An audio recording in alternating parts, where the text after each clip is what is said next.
The director of U.S. intelligence, Dan Coats, has said that Russia and China pose the biggest espionage and cyber attack threat to the United States and are more aligned than they have been in decades. Coats said that while the two countries seek to expand their global reach, some American allies are pulling away from Washington in reaction to changing U.S. policies on security and trade. He also said that some U.S. allies are seeking more independence, responding to their perceptions of changing policies on security and trade, and are becoming more open to new partnerships. Coats also said that U.S. adversaries are already looking to interfere in the 2020 U.S. election, refining their capabilities and adding new tactics.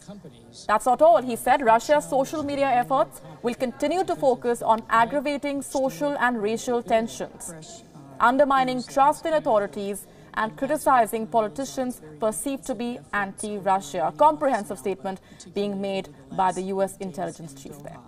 He has been engaged